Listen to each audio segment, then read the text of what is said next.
dilaksanakan di daerah istimewa Yogyakarta. Kita melaksanakan di daerah istimewa Yogyakarta ini sudah kita rencanakan jauh. Kita mencari tempat yang paling tepat di tengah-tengah Pulau Jawa, dan kita lihat Yogyakarta yang paling tepat bisa mungkin sebagai kota istimewa Makassar. Kemudian kita juga laksanakan di Sumatera Utara, di Medan, kita laksanakan di Bali, dan saat ini kita laksanakan di Yogyakarta untuk wilayah Jawa. Jawa menjadi penting, Bapak-bapak dan Ibu sekalian, karena apa? Lebih dari 50% dari total UPT itu ada di Jawa. Tentunya memiliki tantangan dan dinamika tersendiri,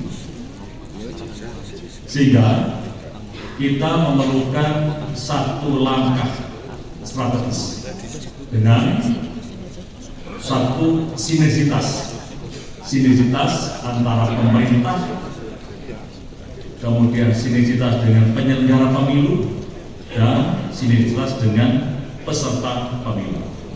Dari tiga hal ini, tiga unsur ini yang benar-benar harus kuat sinergitasnya, harus kuat koordinasinya.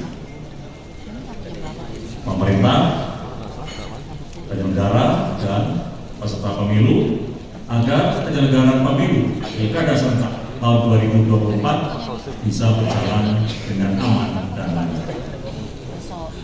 Berdasarkan PKPU nomor 2 tahun 2024 tentang tahapan dan jadwal pemilihan gubernur dan wakil gubernur, bupati dan wakil bupati, wali kota dan wakil wali kota, pilkada serentak dilaksanakan tahun 2024 ini akan dilaksanakan pada tanggal 27 November 2024 dan diikuti 545 daerah yang terdiri dari 37 provinsi dan 508 kabupaten kota. Dan kita ketahui bersama bahwa tahapan pilkada 2024 telah dimulai. Di antaranya adalah dengan pemenuhan persyaratan hubungan pasangan calon perseorangan yang dilaksanakan pada tanggal 5 Mei sampai dengan 19 Agustus 2024. Dan selanjutnya seluruh tahapan akan terus bergulir hingga pelaksanaan pemungutan suara dan ditutup dengan perhitungan suara. Kita tentunya semua mengharapkan dalam setiap tahapan pilkada 2024 akan berjalan dengan lancar dan aman, serta tidak ada kendala apapun dalam pelaksanaannya. Bapak-bapak dan Ibu sekalian yang berbahagia, untuk dapat mewujudkan pilkada yang aman dan damai, tentunya yang harus dijamin adalah, yang harus benar-benar dijaga, stabilitas politik, stabilitas hukum, dan keamanan. Dan ini sangat penting dan mutlak. Untuk itu, mari kita jaga bersama, karena situasi dan kondisi stabilitas polhukam akan sangat mempengaruhi tahapan pilkada 2024. Dan tentunya kita semua sepakat bahwa seluruh komponen bangsa dan negara perlu menjaga stabilitas politik, hukum, dan keamanan dalam rangkaian pelaksanaan pilkada 2024.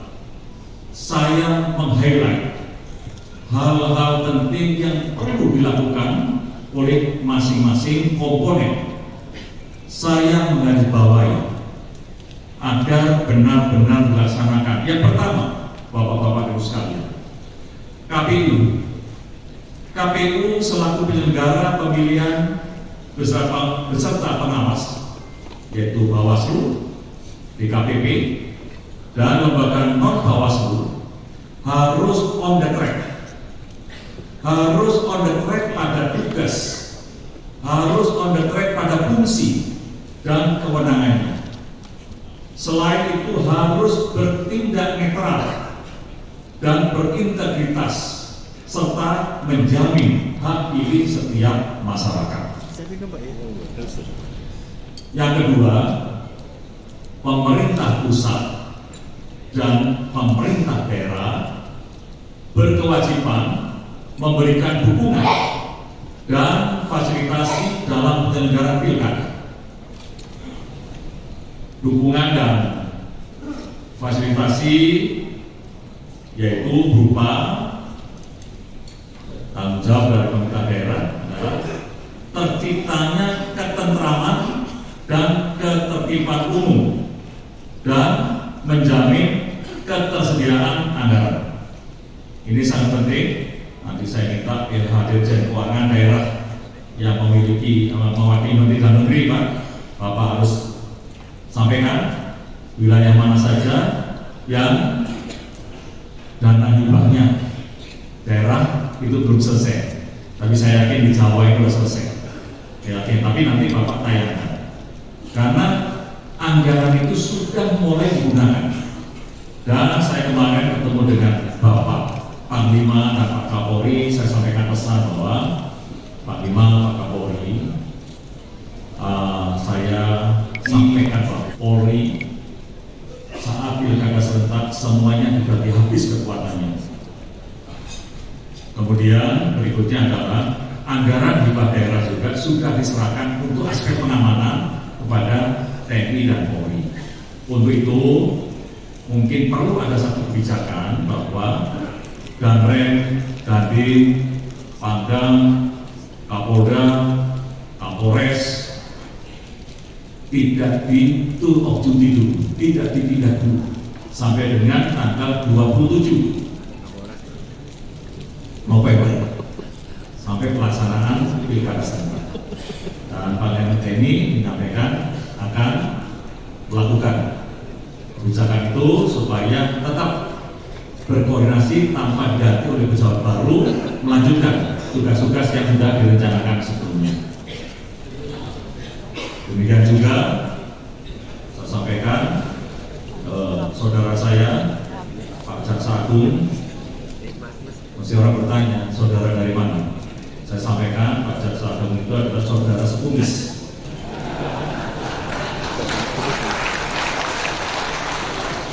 Saya sampaikan Kajati jangan diganti dulu, karena Gakumdu di wilayah itu juga diperlukan antara Bawaslu dengan kepolisian dan kejaksaan, sehingga mudah untuk memetakan permasalahan-permasalahan. Berikutnya harus ada pemerintah daerah adalah menjamin hak pilih masyarakat dan pembentukan badan ad hoc dan fasilitasi lainnya sehingga yang diatur dalam sebagaimana yang diatur dalam aturan perundang-undangan. Bapak-bapak dan ibu sekalian, yang ketiga adalah aparat keamanan TNI Polri selain bertugas memberikan dukungan keamanan selama tahapan penyelenggaraan juga memiliki kewajiban untuk menjaga netralitas TNI Polri. Ini mutlak.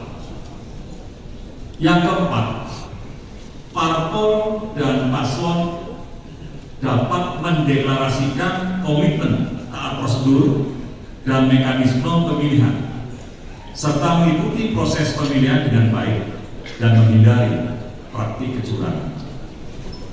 Yang kelima adalah media atau pers agar memastikan benar-benar dipastikan terkait pemberitaan Pilkada 2024 dengan memberikan informasi yang akurat, berimbang, dan terhindar dari unsur hoax.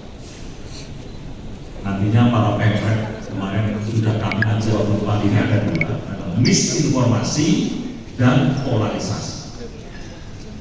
Sehingga ini harus kita jaga. Dan nantinya kalau landscape yang sudah kita petakan ini sudah kita bisa hindari, maka insya Allah pelaksanaan pilkada serentak 2024 bisa dilaksanakan dengan baik. Dan yang tidak kalah penting adalah, ini tidak kalah penting, peran serta masyarakat untuk ikut serta mengawal, mengawasi jalannya tahapan pilkada. Dan tidak mudah terprovokasi dengan berita-berita yang belum tentu kebenarannya. Aparat TNI Polri juga terus mendukung pemerintah daerah, ada tokoh agama, tokoh masyarakat, benar-benar menjaga. Jangan sampai ada suhu pendek, belum tentu kebenarannya sudah meledak. Susah nanti kita untuk nyiram menghentikan. Harus diantisipasi dengan benar. Bapak-bapak dan ibu sekalian,